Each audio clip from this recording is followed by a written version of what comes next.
ನಮಸ್ಕಾರ ರೀಪ್ಪ ಎಲ್ಲರಿಗೂ. Number 1 channel ನೋಡೋಕ್ಕಿಂತ ಮುಂಚಿತ ಮೊದಲು ಲೈಕ್ ಮಾಡಿರಿ, ಶೇರ್ ಮಾಡಿರಿ. ನಾ ಸಯ್ಯದ್ ಅಲ್ರಿ, ಜವಾರಿ ಭಾಷೆದಾಗ ಹೇಳೋಣ. ನಿಮಗೆ ಭಾಳ ಖುಷಿ ಆಕೈತಿರಲ್ಲ ಕೇಳಕ್ಕೆ ಸುದ್ದಿ. ಹಂಗಾದ್ರೆ ಈಗ ಏನು ಸುದ್ದಿ ಹೇಳಕ್ಕೆ ಬಂದ ನೋಡ್ರಿ. ಕರ್ನಾಟಕ ಜನರಿಗೇನ ಮೋಸ ಮಾಡಕತ್ತಾರೆ ಇವ್ರು 3 ಜನ. ಯಾರು 3 ಜನ ರೀ? 3 ಪಕ್ಷದವ್ರು, 3 ಮುಖಂಡ್ರ. JCB ಅಂತಾರೆ ಅವ್ರಿಗೆ. JCB ಅಂದ್ರೆ ಗುಡ್ಡ ಗಿಡ್ಡ ತೆಗ್ಗಿಯೋ JCB ಐತಿರಲ್ಲ, ಅದಕ್ಕೆ JCB ಅಂತಾರೆ ಇವ್ರು. ಅಂದ್ರೆ ಇವ್ರ JCB ಗತೆ ಕೆಲಸ ಮಾಡತ್ತಾರೆ. ಜನತಾದಳ, ಕಾಂಗ್ರೆಸ್ ಮತ್ತು BJP, ಹಾನಗಲ್ ಮತ್ತು ಸಿಂದಗಿಯಾಗ ಇವತ್ತು ಉಪಚುನಾವಣೆ ನಡೆದವ್ರಿ. ಆ ಉಪಚುನಾವಣೆ ನಡೆದಾಗ ಅಲ್ಲಿ ರಂಬಾಟ ಏನ, ಆಡಂಬರ ಏನ, ಮಾತಿನ ಶೈಲಿ ಏನ ಬಂದು ವೇದಿಕೆ ಮಾಡ್ಕೊಂಡು ಏನೇನು ಭಾಷಣ ಮಾಡತ್ತಾರ ಗೊತ್ತೈತೇನ್ರಿ? ಜನ ಅನ್ನಕತ್ತಿರ್ಬೇಕು, ಏಪ ಆ ಲೀಡ್ರ್ ಬರಾಕತ್ತಾನು ಏನು ಘೋಷಣೆ ಮಾಡ್ತಾನೆ, ಈ ಲೀಡ್ರ್ ಬರಾಕತ್ತಾನು ಏನು ಘೋಷಣೆ ಮಾಡ್ತಾನೆ, ಅವೇನು ಅಭಿವೃದ್ಧಿ ಹೇಳ್ತಾನೆ, ಇವೇನು ಅಭಿವೃದ್ಧಿ ಹೇಳ್ತಾನೆ ಅಂತೇಳಿ ಎಲ್ಲರೂ ಭಾಳ ವಿಚಾರದಿಂದ ಭಾಳ ತಲ್ಲೀನರಾಗಿದ್ದರು. ಆದರೆ ಇವ್ರು ಬಂದು ಏನು ಹೇಳತ್ತಾರ ಗೊತ್ತೈತೇನ್ರಿ? ನಳಿನ್ ಕುಮಾರ್ ಕಟೀಲ್ ಬರ್ತಾನೆ ರೀ, ರಾಹುಲ್ ಗಾಂಧಿ ಡ್ರಗ್ಸ್ ಡೆಡ್ಲರ್ ಅಂತ. ನೋಡ್ರಿ, ರಾಹುಲ್ ಗಾಂಧಿ ಡ್ರಗ್ಸ್ ಕುಡಿತಾನು ಅಂತ ಹೇಳ್ತಾರೆ. ಸಿದ್ದರಾಮಯ್ಯ ಬರ್ತಾನೆ ರೀ, ಬಂದ ತಕ್ಷಣ ಏನು ಹೇಳ್ತಾರೆ ಸಿದ್ದರಾಮಯ್ಯ ಸಾಹೇಬ್ರ? ಅಕ್ಕಿ ನಾ ಕೊಟ್ಟನ. ನೋಡ್ರಿ, ಆಮೇಲೆ ಕಾಂಗ್ರೆಸ್ಸಿಂದ ಅಕ್ಕಿ ನಾವು ಕೊಟ್ಟು ಅಂದ ತಕ್ಷಣ ಮತ್ತು ಇವ್ರು ಸುಮ್ಮ ಕೊಡ್ತಾರೇನ್ರಿ BJP ಅವ್ರು? ಇವ್ರು ಬಂದು ಏನು ಹೇಳಕತ್ತಾರ ರೀ? ಸಿಲಿಂಡ್ರ್ ಗ್ಯಾಸ್ ನಾವು ಕೊಟ್ಟು ಹೋಗ್ತಾರೆ. ಮತ್ತು ಅಲ್ಲಿಂದ ಬರ್ತಾರೆ ರೀ ಜಾತ್ಯತೀತ ಜನತಾದಳದ ಮುಖಂಡರು ಕುಮಾರಸ್ವಾಮಿ ಅವರ, ಕರ್ನಾಟಕದ ರೈತರ ಸಾಲ ನಾ ಮನ್ನಾ ಮಾಡಿನಿ ಅಂಥೇಳಿ. ಇವತ್ತು 3 ಮಂದಿ ಮಾತು ಕೇಳಿ ಮಂದಿ ಅಲ್ಲಿ ಸಿಂದಗಿದಾಗ ಮತ್ತು ಆನಗಲ್ದಾಗ ನಗಾಕತ್ತಾರು. ಇವ್ರು ಮನಿಂದ ಏನು ತಂದು ಕೊಟ್ಟಿರೇನ್ರಿ? ಹೊಲಗಿಲ್ಲ ಮಾರಿ, ಇವ್ರು ಆಸ್ತಿ ಪಾಸ್ತಿ ಮಾರಿ ಸಾವಿರಾರು ಕೋಟಿ ಆಸ್ತಿಗಳೆಲ್ಲ ಮಾರಿ ಏನಾರು ಕೊಟ್ಟಿರೇನ್ರಿ? ಅಕ್ಕಿ ಸರ್ಕಾರದ ಯೋಜನೆ ಅಕ್ಕಿ ಕೊಟ್ರಿ, ಸಿಲಿಂಡ್ರ ಕೇಂದ್ರ ಸರ್ಕಾರದ ಯೋಜನೆ ಮೋದಿ ಸರ್ಕಾರದ ಹಣದಿಂದ ಕೊಟ್ರಿ, ಅಕ್ಕಿ ಸರ್ಕಾರದ ಹಣದಿಂದ ಕೊಟ್ರಿ, ಸಾಲ ಮನ್ನಾ ಸರ್ಕಾರದ ಖಜಾನೆಯಿಂದ ಕೊಟ್ರಿ. ಆದ್ರೆ ನೀವೇನು ಹೇಳಾಕತ್ತೀರಿ ಇವತ್ತು? ನಾ ಕೊಟ್ನಿ. ಯಾರ್ರೀ ನೀವು ಕೊಡೋರು? ಯಾರು ತೆರಿಗೆ ಹಣದಿಂದ ಕೊಟ್ಟಿರಿ? ಯಾರ ದುಡ್ಡು? ನಿಮ್ಮ ಅಪ್ಪನ ದುಡ್ಡ? ನಿಮ್ಮ ಮನೆತನದ ದುಡ್ಡ? ನಿಮ್ಮ ಮನೆ ಏನಾದರೂ ಆಸ್ತಿ ಪಾಸ್ತಿ ಮಾರಿ ಸಾವಿರಾರು ಕೋಟಿ ಏನು ಕಬಳಿಸಿಟ್ಟಿರಲ್ಲ ಅದನ್ನೆಲ್ಲ ಮಾರಿ ಏನಾದರೂ ತಂದು ಕೊಟ್ರ? ಅಲ್ಲಿಂದ ಮತ್ತೊಬ್ಬ ಬರ್ತಾನೆ ರೀ, DK ಶಿವಕುಮಾರ್ ಜೈಲ್ದಾಗಿದ್ದವ್ರು, ಅವ್ರ ಮಾತು ನಾವು ಕೇಳೋನೇನ್ರಿ ಅಂಥೇಳಿ. ನೋಡ್ರಿ, ಮತ್ತೊಬ್ಬ ಬರ್ತಾನೆ ರೀ ಆ ಕಡೆಯಿಂದ. DK ಶಿವಕುಮಾರ್ ಜೈಲ್ನಾಗಿದ್ದರೆ ಇರೋಕೆ ಬಿಡ್ರಲ್ಲ, ಕೊರೆ ನಿಮ್ಮ ಅಧ್ಯಕ್ಷ ಸ್ವಲಿಂಗಕಾಮಿ ಮತ್ತು ಮಂದಿ ಹಂಡ್ರ ಮೇಲೆ ಕೈ ಮಾಡ್ತಾನಂತ ಹೇಳ್ತಾರೆ. ನೋಡ್ರಿ, ಇವರು ಆರೋಪ ಪ್ರತ್ಯಾರೋಪಗಳು ಎಲ್ಲಿ ಗೊತ್ತೈತೇನ್ರಿ? ಅದು ಹಾನಗಲ ದೊಡ್ಡ ದೊಡ್ಡ ಸಭಾದಾಗ, ಸಿಂದಗಿ ದೊಡ್ಡ ದೊಡ್ಡ ಸಭಾದಾಗ ಜನರ ಮುಂದೆ ಅಲ್ಲಿ ಬಂದು ಕೇಳಾಕ ಬರ್ಬೇಕಾಗಿತ್ತು. ಇವ್ರ ನಿಮ್ಮೂರಿಗೆ ಒಂದು ಬಸ್ ಇಲ್ಲ, ಕುಡಿಯಾಕ ಒಂದು ಹಳ್ಳಿಗೆ ನೀರಿಲ್ಲ, ಕಸಮುಸುರಿ ಹಂಗೆ ಬೀಳಾಕತೈತಿ, ಹೊಲಸು ಗಬ್ಬನ್ನು ಹಾರಾಕತೈತಿ, ಏನು ಡೆವಲಪ್ಮೆಂಟ್ ಆಗಿಲ್ಲ, ರಸ್ತೆ ಆಗಿಲ್ಲ, ನಿರ್ಮಾಣ ಆಗಿಲ್ಲ, ಯಾವುದೇ ಕಚೇರಿಗಳು ಬಂದಿಲ್ಲ, ಇನ್ನೂವರೆಗೆ ಯಾವುದೇ ಒಂದು ಕಾರ್ಖಾನೆ ಆಗಿಲ್ಲ, ನಿರುದ್ಯೋಗಿ ನಿವಾರಣೆ ಆಗಿಲ್ಲ. ಆದ್ರೆ ಅದನ್ನು ಹೇಳೋದು ಬೆಟ್ಟ. ಅವ ಡ್ರಗ್ಸ್ ತಗೋತಿದ್ದ, ಅವ ಡೆಡ್ಲಿ ಪೈಟ್ಲರ್ ಅಂತಾನ, ಇವ ಅಕ್ಕಿ ಕೊಟ್ಟಿದನಂತಾನ, ಇವನ ಸಾಲ ಮನ್ನಾ ಮಾಡಿನಿ ಅಂತಾನ, ಇವ ಗ್ಯಾಸ್ ಸಿಲಿಂಡರ್ ಕೊಟ್ಟಾನ. ಜನ ಮರಳು ಜಾತ್ರೆ ಮಳರು, ಮೂರ್ಖರ ಜಾತ್ರೆ ಮಾಡ್ತಾ ಇದ್ದೀರಿ ನೀವು. ಇವತ್ತು 6 ಕೋಟಿ ಜನಸಂಖ್ಯೆಗೆ ನೀವು ಒಂದು 100 ಕೋಟಿ ರಾಜಕಾರಣಿಗಳು ಮರಳು ಮಾಡಕ್ಕೆ ಹೊಂಟೀರಾ? ನೀವು ಹೇಳಬೇಕಾಗಿತ್ತು ಜನರಿಗೆಲ್ಲ ನೇರವಾಗಿ ನಿಮ್ಮ ಸಮಸ್ಯೆಗಳು ಏನಿವೆ. ಇವತ್ತು ಇದೇ ವೇದಿಕೆ ಮೇಲೆ ನನ್ನ ಅಭ್ಯರ್ಥಿ ಆರಿಸಿ ಬಂದ ಮೇಲೆ ಇವತ್ತೇ ಇದೇ ವೇದಿಕೆ ಮೇಲೆ ನಾನು ಪ್ರಮಾಣವಚನ ಮಾಡಿ ಹೇಳ್ತೇನೆ, ಅಲ್ಲಿ ಇರುವಂಥ ದೇವರ ಮೇಲೆ ಆಣೆ ಮಾಡಿ ಹೇಳ್ತೇನೆ, ನೀವೇನು ಸಮಸ್ಯೆ ಹೇಳ್ತೀರಾ ನನ್ನ ಅಭ್ಯರ್ಥಿ ಆರಿಸಿ ಬಂದಂದ್ರೆ ಈ ಕೆಲಸವನ್ನು ನಾನು ಮಾಡ್ತೀನಿ ಅಂತ ಪ್ರಮಾಣವಚನ ತಗೋಬೇಕಾಗಿತ್ತು. ಜಾತ್ಯತೀತ ಜನತಾದಳು, ಕಾಂಗ್ರೆಸ್ದವರು, BJP ಅವರು, ಈ 3 ಮೂರ್ಖರು ಇವತ್ತು ಹೇಳ್ತಾರೆ ಅವನು ಸಲಿಂಗಕಾಮಿ, ಇವನು ಮತ್ತೊಬ್ಬನ ಹೆಂಡತಿ ಮೇಲೆ ಕೈ ಹಾಕಿದ, ಇವನು ಅಕ್ಕಿ ಕೊಟ್ಟ, ಇವನು ಸಾಲ ಮನ್ನಾ ಮಾಡಿದ. ಏನ್ರಿ ಇದು ಸ್ವಾಮಿ? ನಾವೇನು ಕೇಳೋಣ? ಇದನ್ನ ಭಾಷಣ ಕೇಳಲಿಕ್ಕೆ ನಿಮಗೆ ಬಂದವ್ರಿ ನಾವು? ನಿಮ್ಮನ್ನು ಸೆಲಿಬ್ರೇಟ್ ಅಂತ ತಿಳಿತಾವ್ರಿ ಜನ ಏನೋ ಸಿದ್ದರಾಮಯ್ಯನ, ಕುಮಾರಸ್ವಾಮಿನ ಇವ್ರನ್ನೆಲ್ಲ ನೋಡಕ್ಕೆ ಬಂದಾರ, ಯಡಿಯೂರಪ್ಪನ ಅದ ಅಂತೇಳಿ. ಆದ್ರೆ ನೀವೇನು ಮಾಡಕತ್ತೀರಿ? ಬಂದ ಟೀಕೆ ಟಿಪ್ಪಣಿ ನಿಮ್ಮ ಗ್ರಾಮ ಅಭಿವೃದ್ಧಿ ಸಲುವಾಗಿ. ಇವತ್ತು ಹಾನಗಲ್ ಎಷ್ಟು ಹಿಂದೆ ಉಳ್ದೈತಿ ನೋಡ್ರಿ. ಅಲ್ಲಿ ಶಾಸಕ ಏನು ಮಾಡಿದ? ಮೊದಲಿನ ಶಾಸಕ ಆ ಜನ ಬದಲಾವಣೆ ಬಯಸಿದ್ರೆ ಮತ್ತೊಬ್ಬ ಕೊಡ್ತಾರೆ. ಆದ್ರೆ ನೀವು ಒಳ್ಳೊಳ್ಳೆ ಕೆಲಸ ಮಾಡ್ತೀವಿ ನಾವು ಆರಿಸ್ತಾರ್ರಿ ಅಂತ ನೀವು ಹೇಳಕತ್ತಿಲ್ಲ. ನೀವೇನು ಮಾಡಕತ್ತೀರಿ? ಆರೋಪ ಪ್ರತ್ಯಾರೋಪ, ಟೀಕೆ ಟಿಪ್ಪಣಿ.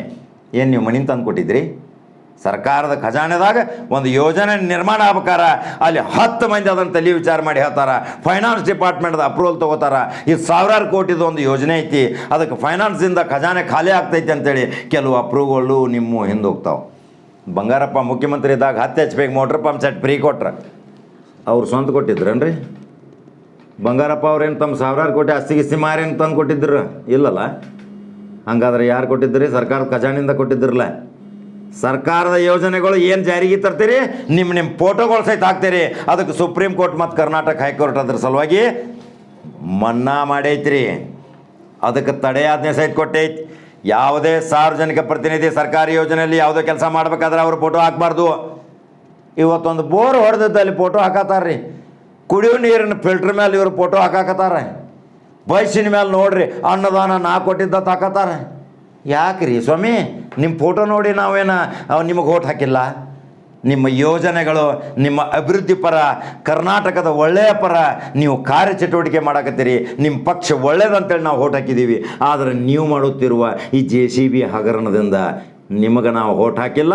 ನೀವು ಕೇವಲ ಆರೋಪ ಪ್ರತ್ಯಾರೋಪ, ಅವನ ಹುಳುಕ ಅವನು ತೆಗೆಯೋದು, ಅವನ ಹುಳುಕ ಅವನು ತೆಗೆಯೋದು.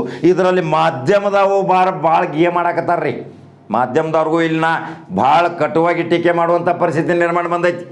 ಮಾಧ್ಯಮದವ್ರು ಹೋಗಿ ಕೇಳುವಾರ ಹಾನಗಲ್ದಾಗ ಇವತ್ತು ಏನೇನು ತೊಂದರೆ ಆಗೈತಿ, ಎಷ್ಟು ಮಂದಿಗೆ ನೀರು ಕುಡಿಯೋಕ್ಕಿಲ್ಲ, ಎಷ್ಟು ರಸ್ತೆ ಇಲ್ಲ, ಬೀದಿ ದೀಪ ಇಲ್ಲ, ಏನು ನಿರ್ಮಾಣ ಆಗೈತಿ, ಅಲ್ಲಿ ನಿರುದ್ಯೋಗಿಗಳಿಗೇನು ಕಾರ್ಖಾನೆ ಅದಾವಣ, ಜನರಲ್ಲಿ ವಲಸೆ ಹೊಂಟಾರ, ಗೋವಾಕ್ಕೆ ಹೋಗ್ತಾರ ಅಲ್ಲಿ ಕೆಲಸ ಮಾಡೋಕೆ, ದಿನಗೂಲಿ ಮಾಡೋ ಸಲುವಾಗಿ. ಅದರ ಸಲುವಾಗಿ ನೀವು ಅಭ್ಯರ್ಥಿ ಆರಿಸಿ ಬಂದ್ರೆ ಈ ಜನರಿಗೆ ಏನು ಆಶ್ವಾಸನೆ ಕೊಡ್ತೀರಿ ಅಂತೇಳಿ ಮಾಧ್ಯಮದವರು ಈ ಬಂದಂಥ ಅಭ್ಯರ್ಥಿ ಮತ್ತು ನೇತೃತ್ವ ವಹಿಸಿದಂಥ ಲೀಡರ್ಗಳಿಗೆ ಪ್ರಶ್ನೆ ಕೇಳಬೇಕು. ಮುಖ ಕೆಂಪಾಕೈತೇನ್ರಿ ಕೇಳಿದ್ರೆ? ಕೇಳ್ಬೇಕ್ರಿ ಸ್ವಾಮಿ, ಕೇಳ್ಬೇಕ. ಈ ಪ್ರಶ್ನೆಗಳನ್ನ ಕೇಳ್ಬೇಕು ಅವ್ರಿಗೆ. ಈ ಪ್ರಶ್ನೆಗಳು ಕೇಳಿದ್ರೆ ಮಾತ್ರ ಅವ್ರ ಆರೋಪ ಇವ್ರ ಆರೋಪ ಅವ್ರ ಆರೋಪ ಪ್ರತ್ಯಾರೋಪ ನೀವು ಕೇಳ್ಕೊತ ಹೋದ್ರೆ ನೀವು ನಗೆಪಾಟಲಿಗೆ ಆಗಾಕತ್ತೀರಿ.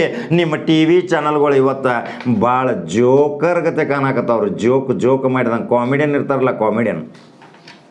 ಸತ್ಯ ಸುದ್ದಿ ಹೇಳ್ರಿ. ಅಲ್ಲಿ ಬಂದಂಥ ಆರಿಸಿ ಬಂದಂಥ ಶಾಸಕ ಈಗ ಮತ್ತೆ ನಿಂತಾನ.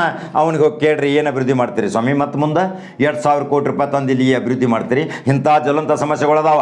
ನಾವು ಪ್ರತಿ ಮನೆ ಸಮೀಕ್ಷೆ ಮಾಡಿದಾಗ ಇಂತಿಂಥ ಅಲ್ಲಿ ಪರಿಸ್ಥಿತಿಯಿಂದ ನಿರ್ಮಾಣ ಆಗಿ ಪಾಪ ತೊಂದರೆಗೊಳಗಿದಾರ ಜನ. ಆ ಜನರಿಗೆ ನೀವೇನು ಕೊಡ್ತೀರಿ ಅಂತ ಹೋಗಿ ಕೇಳ್ರಲ್ಲ. ನಾವು 30 ವರ್ಷದಿಂದ ಕೇಳ್ಕೊತ ಬಂದಿದ್ದು ರೀ. ಪ್ರಿಂಟ್ ಮೀಡಿಯಾದಾಗ ಯಾರು ನೋಡ್ತಿರ್ಕಿಲ್ಲ.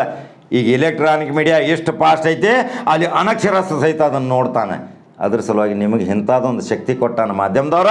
ನೀವು ಸೋಷಿಯಲ್ ಮೀಡಿಯಾ ಮಾತ್ರ ನಿಮ್ಮನ್ನ ಹಿಂದೆ ಹಾಕಿ ಹೊಂಟೈತಿ. ನೀವಿನ್ನೂ ಆಮಿಗತೆ ಬರತ್ತೀರಿ. ಇದು ಹೊಂಟೈತಿ ಫಾಸ್ಟ್ ಚಿಗಿರಿಗತೆ ತಿಳ್ಕೊರಿ. ಇನ್ನು ನಿಮ್ಮದು TV ಏನು ಮನ್ಯಾಗ ಇಟ್ಟಾರಲ್ಲ, ಇನ್ನು ಅದಕ್ಕೊಂದು ಪರ್ದೆ ಹಾಕೋ ಕೆಲಸ ಬರ್ತೈತಿ ರೀ. ಮುಸುಕು ಹಾಕಿಬಿಡ್ತಾರೆ ಜನ. ಇನ್ನು ಯಾಕಂದ್ರೆ ಮೊಬೈಲ್ಗೆ ಮುಸುಕು ಹಾಕೋದಿಲ್ಲ ರೀ, ಅದಕ್ಕೊಂದು ಸೆಕ್ಯೂರಿಟಿ ಗಾರ್ಡ್ ಹಾಕಾರ. ಯಾಕೆ ಗೊತ್ತೈತೇನ್ರಿ? ಬಿದ್ದರೆ ಹೊಡಿಬಾರ್ದು ಅಂತೇಳಿ. ನೋಡಿರಿ ಎಷ್ಟು ಶಾಣ್ಯರ್ದಾರ ಮಂದಿ. TVಗೆ ನೋಡ್ರಿ ಪರ್ದೆ ಹಾಕಿರ್ತಾರೆ, ಧೂಳು ಬೀಳಬಾರ್ದು ಅಂತೇಳಿ. ಅಂದರೆ ಇದನ್ನು ನೋಡಬಾರ್ದು ಇನ್ನದಂತ ಜನ ಇವತ್ತು ಭಾಳ ಎಚ್ಚರಾಗ್ಯಾರ. ಕರ್ನಾಟಕದ 6.5 ಕೋಟಿ ಜನಸಂಖ್ಯೆಗೆ ನೀವು 50ರಿಂದ 100 ಕೋಟಿ ರಾಜಕಾರಣಿಗಳು ನೀವು ಏನು ಮಾಡಾಕತ್ತೀರಿ? ಒಂದು ಸಲ ನೀವು ಮಾಜಿ ಆದ ತಕ್ಷಣ MLA ನೀವು 40,000 ರೂಪಾಯಿ ಪೆನ್ಷನ್ ತೊಗೊಳಕತ್ತೀರಿ. ನೀವೇನು ಸಾಧನೆ ಮಾಡಿರಿ ಹೇಳ್ರಿ? 800 ವಿಧವಾ ಪೆನ್ಷನ್ ಕೊಡ್ಬೇಕಾರ 4 ತಿಂಗಳು ಹೋಗಿ ಅಲ್ಲಿ ಪೋಸ್ಟ್ ಆಫೀಸ ಮತ್ತು ಬ್ಯಾಂಕಿಗೆ ಅಡ್ಡಾಡಕತ್ತಾರ ರೀ. ನಮ್ಮ ವಿಧವಾ ಮುದುಕಿಯರು ಪಾಪ ಎಷ್ಟು ತ್ರಾಸಿನಾಗ ಹೊಂಟಾರ. ವಿಕಲ ಚೇತನ್ರ ಸೈಕಲ್ ಮೇಲೆ ತೊಳ್ಕೊತ ಪೆನ್ಷನ್ ಬಂದೈತೀನಿ ರೀ. ಮ್ಯಾನೇಜರ್ ಕೇಳಿದ, ಮ್ಯಾನೇಜರ್ ಅಲ್ಲಿಂದನ ಹಿಂಗೆ ಮಾಡ್ತಾನೆ ರೀ. ನಿಮಗೆ 40,000 30ನೇ ತಾರೀಕು 40,000 ನಿಮ್ಮ ಅಕೌಂಟಿಗೆ ಜಮಾ ಆಕೈತಿ. ತಿಂಗಳ 5,000 ನಿಮಗೆ ವೈದ್ಯಕೀಯ ಭತ್ಯೆ ಆಕೈತಿ.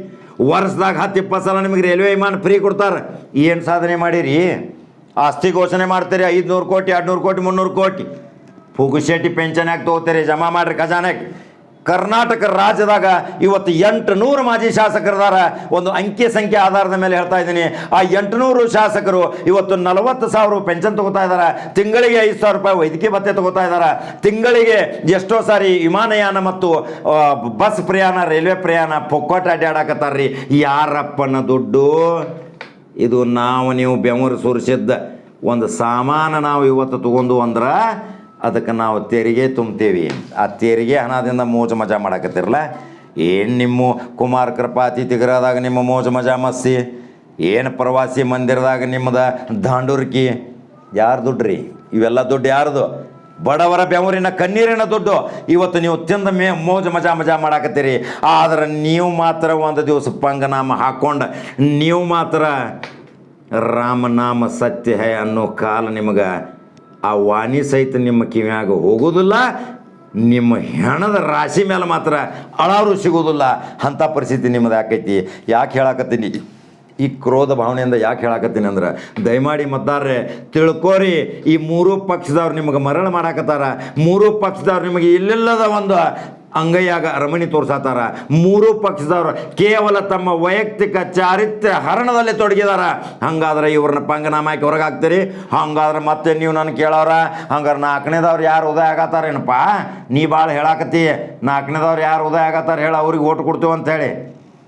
ನಾವು ನಾಲ್ಕನೇದವ್ರು ಉದಯ ಆಗತ್ತಾರ ಅಂತ ಹೇಳಾಕತ್ತಿಲ್ಲ. ಈ ಮೂರು ಜನರಲ್ಲಿ ಒಳ್ಳೆಯವರು ಯಾರಿದಾರ ಅದನ್ನು ಆಯ್ಕೆ ಮಾಡೋ ಕರ್ತವ್ಯ ನಿಮ್ಮದು. ಮತದಾರನ ಹಕ್ಕು ನಿಮ್ಮದು. ನಿಮ್ಮ ಪ್ರಜಾಪ್ರಭುತ್ವದಲ್ಲಿ ಮತ ಕೊಡುವ ಶಕ್ತಿ ನಿಮ್ಮದು.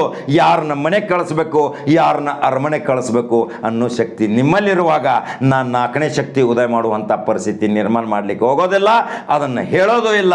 ನಿಮ್ಮಲ್ಲಿ ಪಾರದರ್ಶಕವಾಗಿ ಚೆಕ್ ಮಾಡಿರಿ. ನಮ್ಮ ಗ್ರಾಮ ಸುಧಾರಣೆ ಮತ್ತು ನನ್ನ ಕ್ಷೇತ್ರ ಸುಧಾರಣೆಗೆ ತಕ್ಷಣ ಸ್ಪಂದಿಸುವಂಥ ಶಾಸಕ ಯಾರು? ನಮ್ಮ ಕೊರೋನಾ ಕಠಿಣ ಪರಿಸ್ಥಿತಿಯಲ್ಲಿ ಇದ್ದಾಗ, ನಾವು ಹೃದಯ ವಿದ್ರಾವಕ ಘಟನೆಯಲ್ಲಿ ಇದ್ದಾಗ, ನಾವು ಕಾಳಜಿಯಲ್ಲಿ ಇದ್ದಾಗ, ನಿರಾಶ್ರಿತ ಕೇಂದ್ರಗಳಾಗಿ ನಾವು ತಲ್ಲೀನರಾದಾಗ ನಮಗೆ ಯಾರು ಗಂಜಿ ಕೊಟ್ಟರು ಅವರನ್ನು ಇವತ್ತು ನೆನೆಸ್ರಿ. ಇವರು ಕೇವಲ ಮರಳ ಮಾಡಿ ಏನೇನೋ ಆಶ್ವಾಸನೆಗಳನ್ನ ಕೊಟ್ಟು ಏನೇನೋ ಭರವಸೆಗಳನ್ನ ಕೊಟ್ಟಂಥವರಿಗೆ ಪಂಗನಾಮ ಹಾಕೋ ಕಾಲ ಬಂದಿದೆ. ಸಿಂದಗಿ ಮತ್ತು ಹಾನಗಲ್ ಮತದಾರರ ಭಾಳ ಪ್ರಬುದ್ಧ ಮತದಾರದಿರಿ. ನೀವು ಇದಕ್ಕೆ ಒಂದು ದಿಕ್ಕು ತೋರಿಸ್ರಿ. ಸೋಲ್ಸೋದಿದ್ರೆ ಮೂರು ಮಂದಿನ ಸೋಲಿಸ್ರಿ. ಅಲ್ಲಿ ಪರ್ಯಾಯ ನಾಲ್ಕನೇದವ ಯಾವ್ದನ್ರಲ್ಲ ಅಂಥವನ್ನ ತರಿಸ್ರಿ. ಇವ್ರಿಗೆ ಕಪಾಳಿಗೆ ಬಡ್ದಂಗೆ ಆಕೈತಿ. ಅದರ ಸಲುವಾಗಿ ಮಾಡ್ತೀರಿ ಸಿಂದಗಿ ಅವ್ರ ಮತ್ತು ಹಾನಗಲ್ದವ್ರ. ಸಿಂಧಿಯಾರು ಅವ್ರು ಬರ್ತಾರಂತ ಹೇಳಿದ್ರೆ ಇವ್ರಿಗೆ ಉರಿತೈತಿ, ಹಾನಗಲ್ದಾಗ ಇವ್ರು ಬರ್ತಾರಂದ್ರೆ ಅವ್ರಿಗೆ ಉರಿತೈತಿ. ಯಾಕೆ ಉರ್ಕೊಂಡು ಸಾಯ್ತೀರಿ? ನಾವು ಹೇಳೋದು ಅಷ್ಟು ಕೇಳ್ರಿ. ಅಲ್ಲಿ ಮತದಾರ ಭಾಳ ಪ್ರಬುದ್ಧದಾರ. ನಿಜವಾಗಿ ಮತದಾರ ದಿಕ್ಸೂಚಿ ತೋರಿಸ್ಬೇಕಾದ್ರೆ ಇವತ್ತು ವಿಧಾನಸಭಾ ಮತ್ತು ಪಾರ್ಲಿಮೆಂಟ್ದಾಗ ತನ್ನ ಕೂಗು ಮತದ ಹಕ್ಕನ್ನು ತನ್ನ ಶಕ್ತಿ ಪ್ರದರ್ಶನ ಮಾಡ್ಬೇಕಾದ್ರೆ ಮತದಾರ ಒಕ್ಕಟ್ಟಾಗಬೇಕು. ಅದರ ಸಲುವಾಗಿ ಈಗ ಅಖಿಲ ಭಾರತ ಮತದಾರರ ಒಕ್ಕೂಟ ಅಂತೇಳಿ ಒಂದು ತಯಾರಾಗುವ ಸಲುವಾಗಿ ಅನೇಕ ಹಿರಿಯ ಸುಪ್ರೀಂ ಕೋರ್ಟ್ ನಿವೃತ್ತ ಜಡ್ಜಸ್ಸರು, ಹೈಕೋರ್ಟ್ ನಿವೃತ್ತ ಜಡ್ಜಸ್ಸರು, ವಿದ್ವಾನಗಳು ಮತ್ತು ಅನೇಕ ಕಾದಂಬರಿಕಾರರು, ಸಾಹಿತಿಕಾರರು ಚಿಂತನ ಮಂಥನದಲ್ಲಿ ತೊಡಗಿದಾರ. ಅವ್ರೇನಾರೆ ಬಂದ್ರಂದ್ರೆ ಫ್ಲಡ್ ಬಂದಂಗೆ ಬಂದು ನಿಮ್ಮದು ರಾಡಿ ಕೊಳಚಿ ಪಳಚಿ ನಿಮ್ಮದೆಲ್ಲ ಕೆತ್ತು ಹೋಗೈತಿ. ಆ ಕಾಲ ಬರುವುದು ಇನ್ನು ಮುಂದೆ ನೋಡ್ರಿ. ಅದ್ರ ಸಲುವಾಗಿ ಈ ವಿಡಿಯೋ ಹೇಳಕ್ಕೆ ಬಂದನ. ಈ ವಿಡಿಯೋ ನಿಮಗೆ ಹೆಂಗೆ ಅನಿಸ್ತೈತಿ ಅದ್ರ ಸಲುವಾಗಿ ಒಂದು ಕಮೆಂಟ್ ಒಂದು ಹಾಕ್ಬೇಕ್ರಲ್ಲ, ಆಮೇಲೆ ಒಂದು ಲೈಕ್ ಮಾಡ್ಬೇಕ್ರೆ, ಶೇರ್ ಮಾಡ್ಬೇಕ್ರೆ, ಆಮೇಲೆ ಯೂಟ್ಯೂಬ್ದಾಗ ಬಂದು ಗಂಟಿ ಬಿಡಿಬೇಕ್ರಲ್ಲ ಬಲಗಡೆ ಮಾಡ್ತಿರಪ್ಪ. ಹಂಗಾದ್ರೆ ನನ್ನ ಮೇಲೆ ಪ್ರೀತಿ, ನನ್ನ ಸುದ್ದಿ ಭಾಳ ಪ್ರಶಂಸೆ ಮಾಡೋರ, ನನ್ನ ಸುದ್ದಿಗೆ ಭಾಳ ಮೆಚ್ಚುಗೆ ವ್ಯಕ್ತಪಡಿಸೋರಿಗೆ ನಮಸ್ಕಾರ ನಮಸ್ಕಾರ ನಮಸ್ಕಾರ.